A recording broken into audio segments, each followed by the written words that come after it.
హల్లెలూయా. దేవునికి స్తోత్రం. మీకు అందరికీ కూడా నా యొక్క శుభాభివందనాలు తెలియజేస్తున్నాను. ప్రియ దేవుని సంగమ, అనుదిన ఆత్మీయ ఆహారముగా ఈరోజు దేవుని యొక్క వాక్యం ఎఫెసీయులకు రాసిన పత్రిక 5వ అధ్యాయము 18వ వాక్యము. ఆత్మపూర్ణులై ఉండుడి, ఆత్మపూర్ణులై ఉండుడి. ప్రియ దేవుని బిడ్డలారా, ఆత్మలో పరిపూర్ణులుగా ఉండాలి. ఆత్మలో పరిపూర్ణత్వం ఎప్పుడు వస్తుంది అంటే, నువ్వు పైన వచనాలు మనం చదివినట్లయితే జాగ్రత్తగా మీరు బైబిల్ తీసుకొని మీరు వాక్యం చదవండి. 15వ వచనం నుండి, దినములు చెడ్డవి గనుక మీరు సమయమును పోనీయక సద్వినియోగం చేసుకొనుచు అజ్ఞానుల వలె కాక జ్ఞానుల వలె నడుచుకున్నట్లు జాగ్రత్తగా చూచుకొనుడి.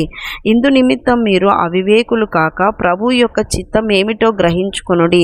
మరియు మద్యముతో మత్తులై ఉండకుడి, దానిలో దుర్వ్యాపారము కలదు. ప్రియ దేవుని బిడ్డలారా, ఆత్మపూర్ణులై ఉండుడి అని వాక్యం సెలవిస్తుంది. ఆత్మపూర్ణతలోకి నువ్వు రావాలి అంటే లోకములో మత్తు చేసేటువంటివి ఉన్నాయి, మత్తు కలిగించేటివి ఉన్నాయి. ఇక్కడ మద్యం ఒక్కటే అని రాయబడింది, కానీ మద్యము ఒకటే ఉంది, కానీ అనేక రకాలైన మత్తు కలిగించేటివి లోకంలో ఉన్నాయి. మనుషుల ప్రేమ ఒక మత్తు, డబ్బు ఒక మత్తు, సుఖము, శరీర సుఖాలు ఒక మత్తు, నిద్ర మత్తు, ఇంకా రకరకాలైన మత్తు ఈ యొక్క లోకంలో ఉంది. ఆత్మపూర్ణులు కావాలంటే మత్తులై ఉండకుండా ఏ మత్తైనా అది నిన్ను కాన్షియస్లో లేకుండా చేస్తుంది, నిన్ను మెలకువతనం లేకుండా చేస్తుంది. కనుక ఏ మత్తైనా కలిగి ఉంటే పూర్ణత నీలోకి రాదు, ఆత్మపూర్ణత నీకు కలగదు. కనుక మత్తై ఉండొద్దు. ఇదిగో డబ్బు సంపాదించుకోవాలి అవసరం కోసము, తర్వాత ఇంకా అవసరతల కోసము నువ్వు ఏదైనా కానీ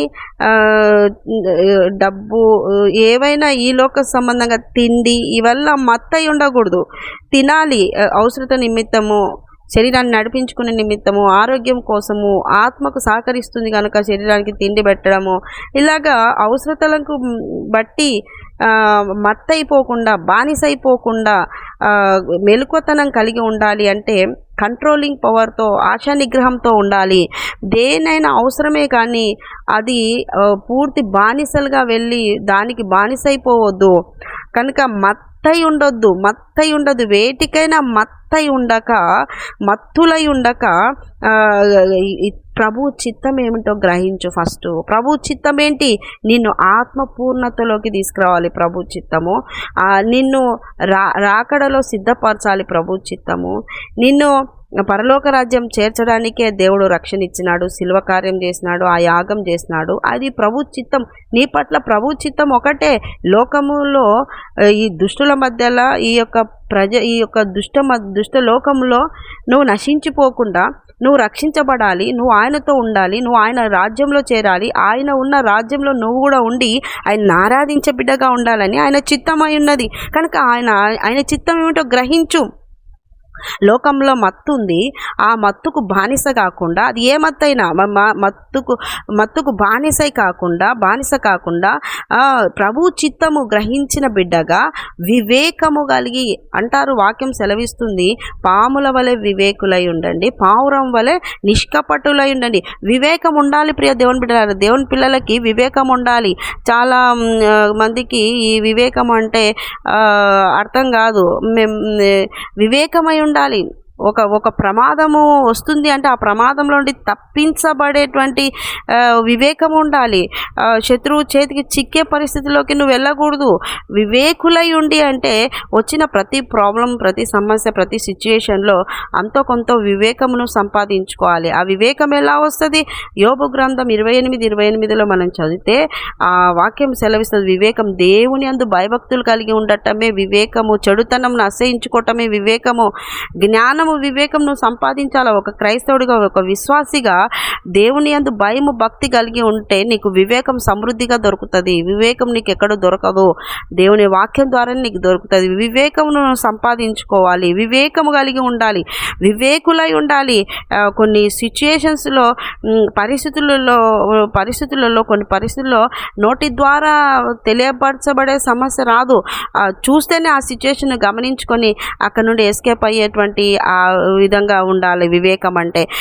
కనుక ప్రియ దేవుని బిడ్డలారా, వివేకులై ఉండండి. ప్రభు చిత్తమును ఎరిగిన వారే లోకములో వేటగాడు. 91వ కీర్తనలో ఉంది కదా, వేటగాడు చూద్దాం ఒకసారి. 91వ కీర్తన. వేటగాని ఉరి, నాశనకరమైన తెగులు. వేటగాని ఉరిలో నుండి ఆయన్ని నిన్ను విడిపించు, నాశనకరమైన తెగులు రాకుండా నిన్ను రక్షించు. అంటే వేటగాని ఉరి వేయబడినప్పుడు తప్పించుకోవాలి. తప్పించబడే వివేకం నీకు ఉండాలి. ఆ వివేకాన్ని కూడా దేవుడే ఇచ్చి నిన్ను విడిపిస్తాడు. కనుక వివేకులై ఉండండి. తర్వాత ఈ దినాలు చెడ్డ దినాలని గ్రహించిన వారుగా జ్ఞానము కలిగి, వివేకము కలిగి ప్రతి క్షణము ప్రతి దినము ప్రభువుకు సమయాన్ని ఇస్తూ జ్ఞానాన్ని వివేకాన్ని సంపాదించుకొని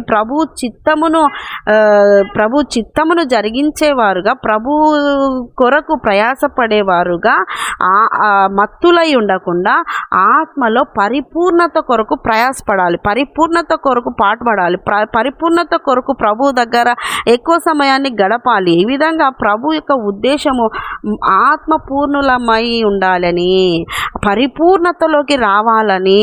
పరిపూర్ణులమైనప్పుడే మనము దేవుని యొక్క ఎత్తబడే సంఘంలో ఉంటాము. పరిపూర్ణులము కాకపోతే ఏదో ఒక కొదువ ఉంది, ఇంకా ఏదో ఒక బానిసగా ఉన్నావు, ఏదో ఒక దానికి ఇంకా విడుదల పొందలేదు, ఈ యొక్క చిన్నదే కదా అని అనుకుంటుంటారు. చిన్నవే చూడండి, ఒక 10-15 లీటర్ల మంచి చిక్కటి పాల్లో ఒక్క చుక్క విషం సరిపోదా? ఒక్క చుక్క విషయమే ఏం చేస్తుంది అంటే అంత పాలను నాశనం చేస్తుంది. జీవితాన్ని నాశనం చేయడానికి ఒక చిన్న బలహీనత చాలు, ఒక చిన్నది చాలు నీ జీవితము నరకపాలు చేయడానికి. కనుక పూర్ణతలోకి రావడానికే ప్రయాసపడాలి. ఒక చిన్నదిలే అని కన్విన్స్ చేసుకోవద్దు. దాన్ని ఎలాగైనా జయించాలి అనేటువంటిది నువ్వు అనుకొని ప్రభు దగ్గర ఆ సహాయమును కోరి నువ్వు అది జయించేటువంటి బిడ్డగా మారాలి. చిన్నదైనా చిన్న పడవకు చిన్న రంధ్రం పడిందంటే ఆ చిన్న రంధ్రమే నీళ్లు కొంచెం వచ్చి పడవనంతా ముంచి వేస్తాయి. అంటే నష్టము, జీవితం నాశనం చేసేస్తుంది. కనుక ఒక చిన్నదే అని మీరు నిర్లక్ష్యం చేయొద్దు. అది ఏ గుణలక్షణమైనా అబద్ధాలు ఆడేది చిన్నదే, మాటికి కాకుండా రోజుకొక చిన్నదే కదా అనేటువంటిది రావద్దు. ఏదైనా ఒక్కొక్కరి బలహీనతలు ఒక రకంగా ఉంటాయి, అన్నీ చెప్పలేము కదా. కనుక ఎవరు ఆత్మీయతలో పరిపూర్ణులు కావాలనుకుంటారో, ఆత్మలో పరిపూర్ణులు కావాలనుకుంటారో వాళ్ళు పరీక్షించుకోవాలి.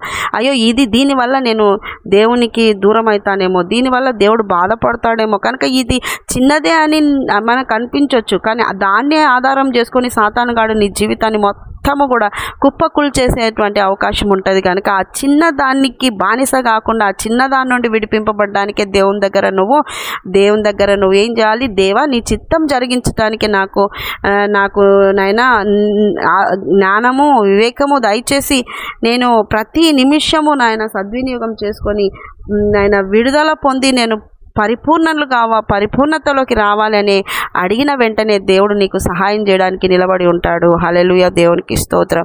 కనుక దేవుడు సహాయం చేస్తాడు. అడుగు ప్రతి వారికి ఆయన సహాయం చేయవాడై ఉన్నాడు, ఇచ్చేవాడై ఉన్నాడు, విడిపించేవాడై ఉన్నాడు, తోడై ఉండేవాడై ఉన్నాడు. కనుక ప్రియ దేవుని బిడ్డలారా, ఆత్మపూర్ణులై ఉండాలని దేవుని కోరిక. ఆత్మపూర్ణత నీలో కలగాలని ఆయన కోరుకుంటున్నాడు. ఆత్మపూర్ణులుగా ఉందాం, దేవుని సన్నిధికి, దేవుని రాజ్యానికి చేరి ఆయన ఆరాధించేటువంటి గుంపులో మనం కూడా ఉందాం. ఈ వాక్యం విన్న వెంటనే మీ చిన్న చిన్న విషయాల్లో కూడా విడుదల పొంది దేవునికి సమీపం అవుదురుగాక. ఆమె చిన్న ప్రార్థన చేసుకున్న సైనిక వందనాలు. విన్నవారిని దీవించండి, ఆశించండి, ఆరోగ్యాలు దయచేయండి, క్షేమం దయచేయండి. ఆత్మ పూర్ణత కొరకు ప్రయాసపడే బిడ్డలుగా మార్చమని, బలపరచమని యేసు పరిశుద్ధ నామములో అడుగుతున్నాం మా తండ్రి. Amen, amen, amen. యేసు రక్తమే జయం, శిలువ రక్తమే జయం. ప్రవేశ నామానికి సంపూర్ణ విజయం కలుగును గాక. Amen, amen, amen. Good morning. Praise lord. దేవుడు మళ్ళీ దీవించును గాక. ఆమెన్.